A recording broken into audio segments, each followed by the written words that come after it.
Hi all, happy Pongal. இன்றைக்கி நான் பொங்கலுக்கு ஸ்பெஷலாக போலி பண்ணியிருக்கேன். வாங்க எப்படி பண்ணலான்னு பார்க்கலாம். ஸோ இந்த போலிக்கு 1 கப்பு கடலைப்பருப்புனா 1.5 கப்பு வரைக்கும் வெல்லம் எடுத்துட்டுருக்கேன். 1 கப்பு நம்ம தேங்காயும் ஆட் பண்ண போகிறோம். இதோட கடலைப்பருப்பை இந்த மாதிரி நல்லா குக்கரில் மசிச்சுக்கணும். அதுக்கு முன்னாடி 3 to 4 hours நல்லா ஊற வச்சுக்கணும். ஊற வச்சு மசிச்சது இது. ஸோ இந்த 1 கப்பு தேங்காயும் அதோட நம்ம ஆட் பண்ணிக்கலாம். இப்போ மிக்ஸி ஜாரில் கடலைப்பருப்பை நான் போட்டு வச்சுருக்கேன். இதில் இந்த தேங்காவையும் ஆட் பண்ணிக்கலாம்.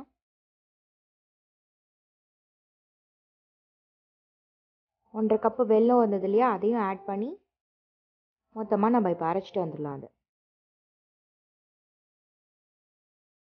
இது நல்லா இப்போ அரைச்சாச்சு. இதில் 1 டீஸ்பூன் ஏலக்காய் நான் சேர்த்துக்கிறேன்.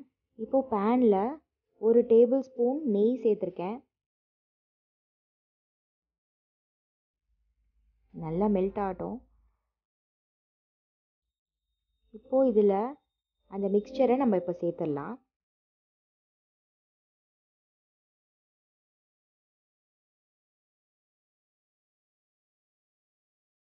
கொஞ்சம் நல்லா கெட்டியாகிற வரைக்கும் இதை நம்ம இப்போ கலர போகிறோம்.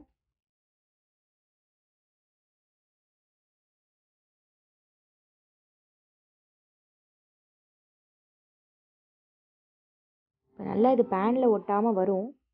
அந்த அளவுக்கு நம்ம கொஞ்சம் கெட்டியாகிற வரைக்கும் நல்லா இப்போ கிளறிக்கலாம். அந்த மாதிரி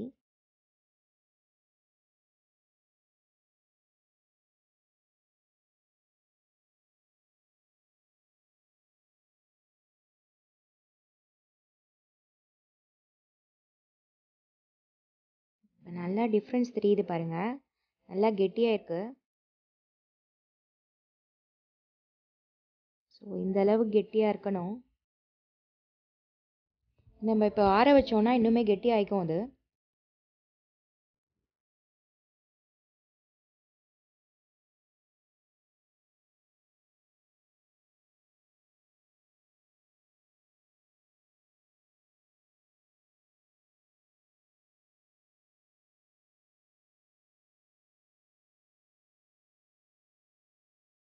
ஸோ இதுதான் கன்சிஸ்டன்சி. இப்போ கரெக்டாக இருக்கு பாருங்கள். அவ்வளோதான். இப்போ ஸ்டவ் ஆஃப் பண்ணிக்கலாம். இப்போது மேல் மாவுக்கு 1.5 கப்பு வரைக்கும் மைதா எடுத்துட்டுருக்கேன். 1/2 டீஸ்பூன் மஞ்சள் பொடியும் 1/2 டீஸ்பூன் உப்பும் ஆட் பண்ணியிருக்கேன்.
இந்த போலிக்கு வந்து நெய்யும் ஊற்றிக்கலாம், அப்படி இல்லைனாக்கா எண்ணெயும் ஊற்றிக்கலாம். நெய்னா இன்னும் கொஞ்சம் டேஸ்ட்டாக இருக்கும்.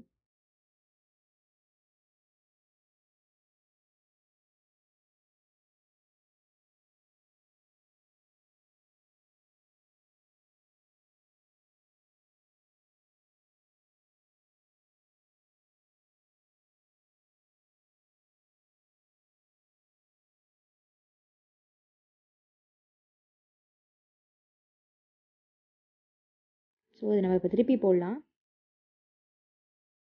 இந்த மாதிரி கோல்டன் ப்ரௌனாக ஆகணும் அது.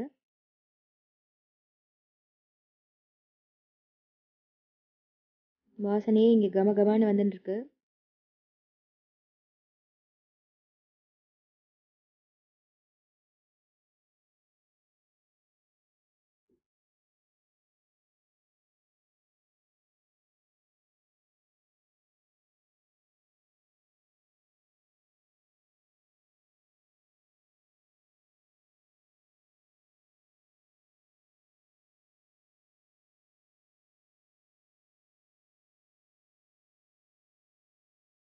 ஸோ போலி நான் எப்போ பண்ணாலுமே வந்து என் மாமனார் நினச்சிப்பேன். ஏன்னா இது அப்பாவுக்கு ரொம்ப பிடிச்ச ஒரு ஸ்வீட் அது. ஸோ அவர் வந்து பாலை ஊற்றி சாப்பிடுவார் அவர். ஸோ அது ஒரு டேஸ்ட்டு.